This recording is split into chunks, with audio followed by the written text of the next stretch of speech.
자, 오늘은 유치원 다니는 남자아이가 아빠를 때려요. 그래서 일단 자기 마음에 안 든다 그러면 아버지한테 주먹질하고, 그리고 버럭 소리 지르고 물건 던지고, 이게 좀 심각하게 전 들려요. 왜냐하면 이걸 갑자기 유치원돼서 된 게 아니라 이전에 몇 년 전부터 이러지 않았을까, 이런 생각이 저 혼자 들거든요. 그래서 특별히 이제 아빠라는 존재가 그 공의로움이다, 정의로움이다, 이제 이런 통제, 질서, 신의 이미지, 그렇게 이제 많은 책들에서 아빠 연구한 걸 보면 그렇게 얘기를 하는데, 요 경우는 아빠 위상이 전혀 없지 않았느냐, 이제 이런 생각이 들죠. 너무 과잉보호했든지. 그래서 제가 한 인간을 제대로 키우려면 한 두 가지 축으로, 하나는 사랑이고 하나는 통제다, 이런 얘기를 제가 합니다. 그래서 사랑과 통제가 한 반반 돼야 돼요. 50%, 뭐 51%, 49% 이쯤 돼야 되는데, 어느 한쪽으로 사랑만 80%, 통제는 20% 이렇게 되면 사랑 많이 받고 큰 애들이 이제 과잉보호돼서, 그죠? 그 아빠에 대한 위상도 모르고 정의로움, 공의로움, 신의 이미지 이런 게 없이 무슨 친구도 아니고 뭐도 아니고 이렇게 자기 화나는 대로 화풀이 대상으로 하는 것은, 애한테 이제 그런 생각이 전혀 없이 자랐다, 이제 이런 생각하죠. 그래서 이제 3살적 버릇 80살까지다 하지만, 뭐 3살 그 이전부터 어떤 느낌은 받고 살아야 되는데 전혀 그러지 않았다. 그래서 이제 존 듀이라는 학자, 미국의 이제 굉장히 경험 철학으로 유명한 사람인데, 이 사람 가정이 축소된 사회다 그랬죠. 그래서 가정 안에서 OX 옳고 그름을 배우는 것이 이제 가정, 학교, 사회 이렇게 나가거든요.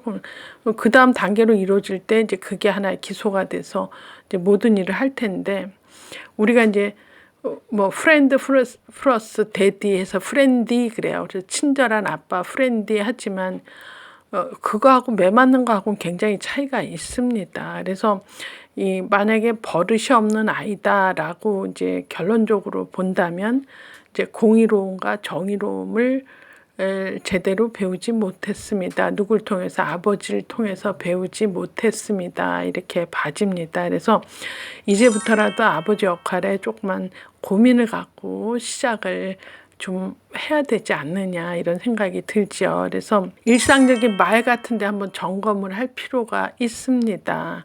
예를 들어 보통씩 그러죠. 야, 가위 쓰고 어디다 놨어? 쓰고 왜 제자리 없는 거야? 누가 그랬어? 뭐 이런 식의 말투를 했다면, 요거보다 어떻게 하는 게 좋죠? 듣고 배우기 쉽게 어떻게 해야 돼요? 가위 쓰고 나서는 제자리에 두면 좋겠다, 이렇게.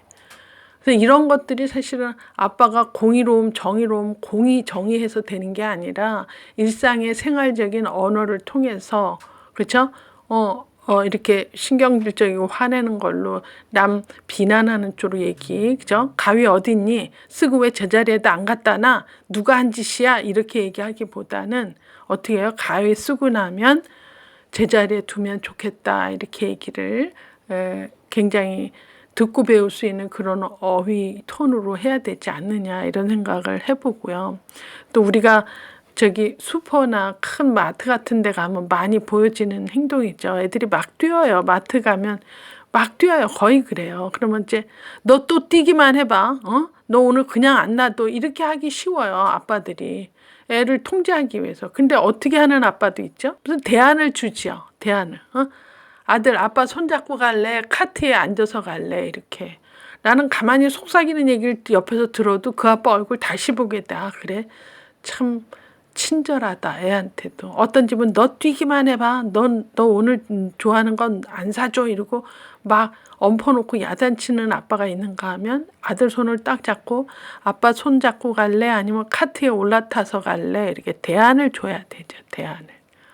그래서 그런 어떤 언어적인 소통, 애들한테 문제 해결하기 위해서 대안을 준다든지, 그죠? 엎어놓고 공포로 키우기보단 이런 것들을 통해서 아빠의 그 위엄이라든지 아빠에서 나오는 정의로움, 공의로움을 사실을 배울 수 있다, 이렇게 봐지는 거죠. 그런데 모든 아빠가 이렇게 얘기하지는 않아요. 지금 내가 맨 처음에 얘기한 대로 하기가 더 쉬워요. 애한테 공포로 엄포로 야단치고 그쵸 비난하고 이렇게 하기보다는 대안 주고 그쵸 또 솔루션을 해결할 수 있는 어떤 양자택일을 할 수 있게 한다든지 아빠가 하는 일상적인 언어를 통해서 듣고 배우는 톤을 할 수 있게 한다. 이런 것들도 상당히 좋은 방법이다. 이제 이렇게 얘기를 하죠.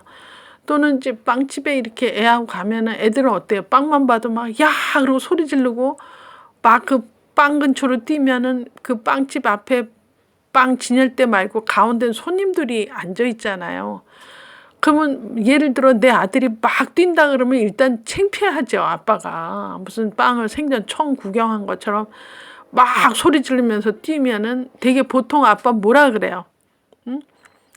넌 며칠 굶은 애 같이 왜 뛰고 난리야? 빵 처음 봤어? 막 이러죠. 이렇게 얘기하기보다는 어떻게 하는 게 좋아요? 응?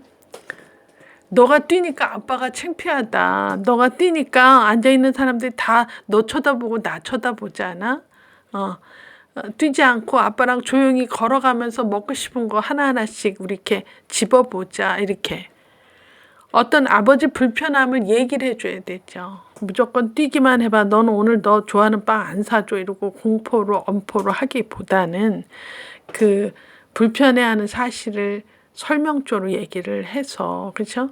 애한테 납득이 가게 해야 된다. 근데 이런 매일매일 언어 선택은요. 사실은 어떻게 하는지를 보고 애들도 거의 카피해요. 그래서 제가 보면 야 이건 정말 매일매일 언어 습관이 애를 만드는구나 이런 생각하고 제가 언제 식당에서 이렇게 본 집인데 아빠하고 이제 옆에 어떤 분하고 계속 얘기를 하는데 그 애가 계속 얘기를 듣다가 무슨 질문을 하고 싶은 거예요.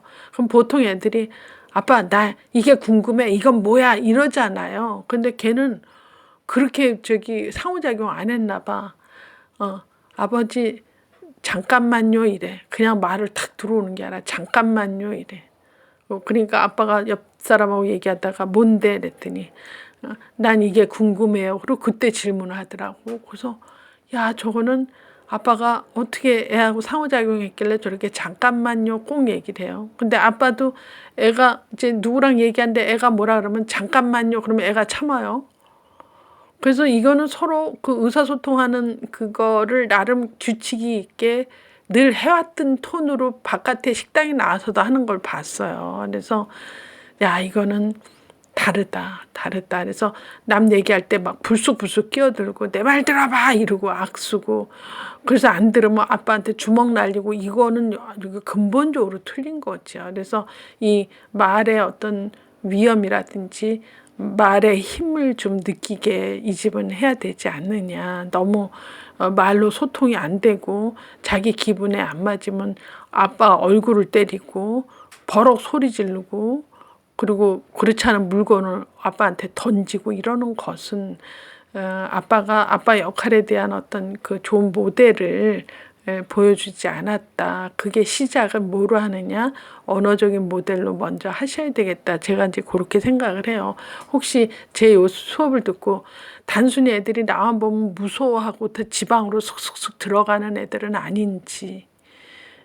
또 요새 뭐 아동학대에서 많이 이제 신문지상에 오르지만 걸핏하면 주먹으로 올린다든지 애를 공포로 키우지는 않은지 뭐 이런 거 아니면 아빠만 오면 다 옆에 안 있고 얼씬도 안 하는 집이 있대요. 자 이런 거는 근본적으로 애들이 나를 피한다기보다는 내가 원인 제공하지 않느냐 이렇게 한번 생각을 해보시는 게 훨씬 더 문제 해결이 빠르다. 이제 그랬죠. 그래서 지금 아동학대 정황이 있는 집들을 다 보면 아니라고 하지만 심리 상담하고 전문가 개입하고 의사들 엑스레이 사진 찍은 거 보면 상당 부분 원인 제공을 누가 한다? 부모가 하죠. 그래서 부모가 하기 때문에 결국은 애들 이제 행동 결과로 나타나는 것이 추적해 보면 다 원인 제공은 부모가 하는 게 많다.